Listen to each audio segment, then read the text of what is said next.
Good afternoon, everybody. It is John Lone King, and it is Friday, the 5th of September, Jobs Friday. So this was a big one. This is the one that I've been talking about for the last month, about what is going to happen with jobs, and that is going to be one of the biggest movers of the market and what we're going to see going forward for at least the next 2 weeks, and give a really good indicator of what the Fed is going to do. And we got really good news this morning. The jobs numbers prove that the economy is struggling. The jobs numbers have come in significantly lower, so the expectations were lowered significantly. We had prior to July, prior to August, the first week of August, everybody thought that the jobs numbers would hover in the hundreds of thousands created per month. And then the August jobs report proved, the July report that came out in August proved that no, that's not the case. The numbers are significantly lower. This is what we saw at this time last month.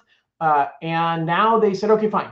Then the average jobs over the last 3 months now has been revised to somewhere in the $70,000 or 70,000 jobs created range.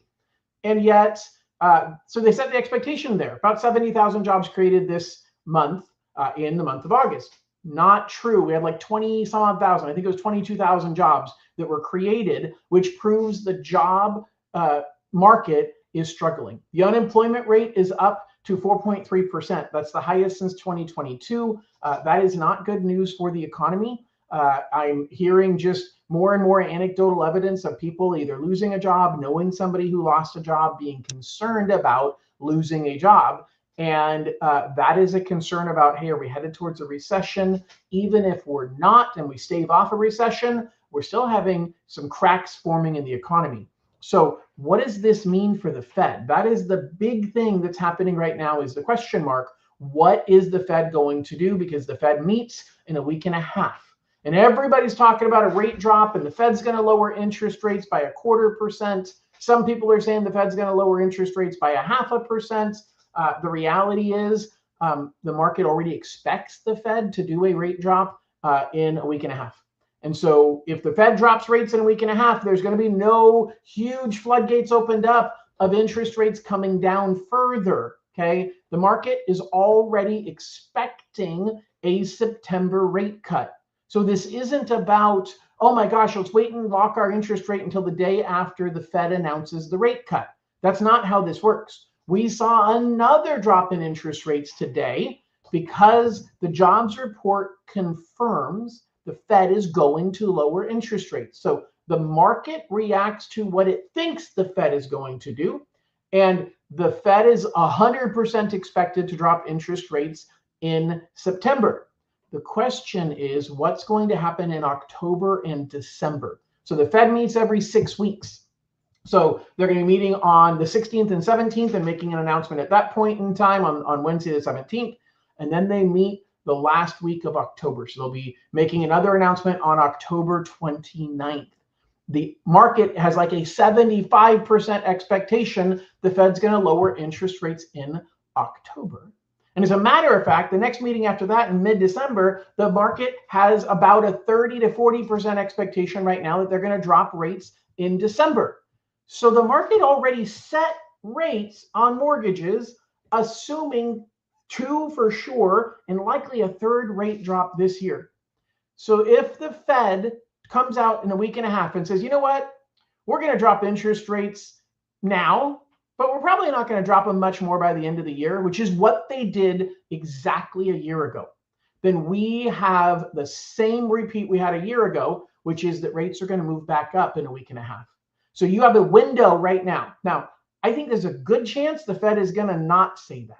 I think there's a good chance the Fed is going to say, you know what, we're lowering rates now, and we're going to keep lowering them going into the future because we need to get ahead of what is clearly a bad jobs market. Okay, the Fed's job is to keep inflation low and keep employment high, or unemployment low. Well, unemployment's creeping up, and that's a big ship to turn. And if you know anything about ships and boats, the bigger the boat is, the longer it takes to turn that boat in the water. Once it starts going one direction, it's really hard to stop on a dime, turn around, and go the other direction. And the economy, the ship of the economy, is floating towards job loss, is floating towards potential recession. And so the Fed needs to get ahead of it, get all the tugboats they can to get in front of that ship and push as hard as they can the other direction to turn it the other direction. That's what I'm hopeful the Fed is going to do. And if they say that, if they walk a fine line at least and don't rule that out, then I think we've got a good chance for rates to continue to be strong into late September and into October, which creates a huge buying opportunity, and it creates a huge opportunity for people who currently own a home. So the first thing I want to talk about is people who are looking to buy a home and people who are looking to refinance. You've got a double-edged sword of housing value softening. We're seeing buyers not really that interested in buying right now, and a lot more sellers wanting to buy. And you've heard me say that week over week for the last month or two. And so now what we're up against is a challenge for those that want to refinance. The value of your home and your credit score are the two biggest factors of what rate you get when you refinance. So if the value of your home drops, even though the rates go lower, you may not see as good of a benefit because of the fact that you have a higher loan to value ratio. So being able to refinance while your value is higher is a very, very good thing. So you got to be careful with value softening. That can hurt your ability to refinance if you wait too long, hoping to get a significantly lower rate. In other words, if the numbers make sense as a person refinancing, pull the trigger, lock the rate, kiss the girl, make it happen, okay? Because if you wait, you might get a better rate, but you might not be able to refinance. Or that better rate might go away because your value dropped and therefore you have a higher risk adjusted cost. So it's a very, very delicate situation. For home sellers, you got to be concerned right now. Now, you're going to say, but John, rates are dropping, and so that'll help me because that'll help more buyers come into the market. Maybe. There's a really good chance that's true, but there's a really good chance it's not because a lot of those buyers are also afraid of losing their job. And so are they really going to dive in and buy right away when they're nervous about the job market? That's the concern. So interest rates dropping should bring buyers back, but fear of losing your job is going to keep some of those buyers away. And the question is, which one's going to go up faster? And so if you're trying to sell a home and you know that you want to get that home sold, be aggressive in your marketing, be willing to make concessions, be willing to offer closing cost credits because the housing values are softening. Now, if you're a buyer, you're in a really good opportunity, but you could squander it.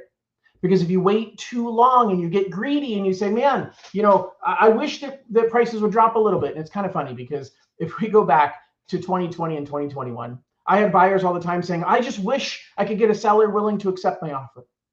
And then 2022 to 2025, all the buyers said, I just wish that I could have a lower interest rate. Now we have people saying, I just wish that housing prices would fall further. And they never pull the trigger because they keep wishing things are going to be better. And wishing for things to be better means you're never actually going to take action. And so your concern, if you are a buyer, look, rates are falling, house prices are coming down, sellers are willing to give concessions. And now you're going to say, whoa, hold on. I don't want to buy because prices might drop a little bit further. They might. But at some point, they're going to come back around. And as long as you have a 5-year horizon of time that you expect to stay in the home, my opinion, based on history, even the Great Recession in 2008, when prices went down, they came back up within 5 years. And so you're not, unless you're trying to flip a home or unless you're trying to move in and then move out in the next couple of years, you can ride out the wave because you're going to have a fixed interest rate and a fixed monthly payment. And you're going to have the best rate anybody has seen in the last 4 years. So it's really your opportunity right now, but you can squander it. So I say you take advantage of the fact that rates are still on sale. I said last month that we were going to have a rate sale for the next 45 days. Well, I am right. And that rate sale is continuing. The rate sale may come to an end if the Fed pours cold water on it when they meet and they make their announcement on whatever day, the 17th, Wednesday the 17th. That is the day that I am nervous about. I was nervous about today. Today ended up in our favor. I think the 17th is going to end up in our favor, and I think we're going to continue to have favorable interest rates between even after September 17th. But it is still the concern. It's the date that I'm most worried about. And so what we've got right now is we've got a perfect window of opportunity for buyers and sellers. we've got, buyers and homeowners who want to refinance. Sellers is kind of a tough spot. But if you want to refinance, you're in the perfect window of opportunity to talk to me about that. If you want to purchase, you are in the perfect opportunity to talk to me about that and make negotiations with a seller and get a home that you couldn't have gotten in any other market. So this is your window of opportunity. Just don't squander it. Don't sit back and hope that you could get more and be greedy and miss out on that opportunity. By the way, there is a potential bump in the road next week, which is we're going to get the inflation report next week.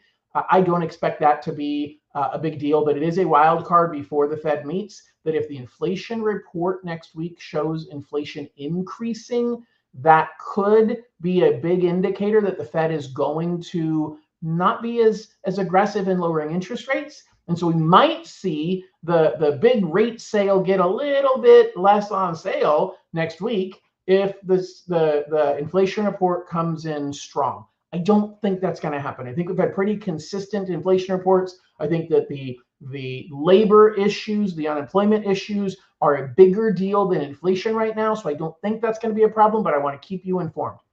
So guys, that's all I got for you today. If you have any questions and you're watching live, feel free to post those questions. If you're watching recorded, post the questions and I'll come back and answer them for you. I look forward to being your guide. Scan this QR code up here, set up a time to talk to me. There's a couple of links down below for some direct access to some of the tools that I have available, and don't miss out on your opportunity. This is one of the best opportunities we've seen. We had a window of an opportunity a year ago. That window is opening up again. I hope this window is going to be stronger and last a little bit longer, but stay tuned as I keep you updated every single Friday.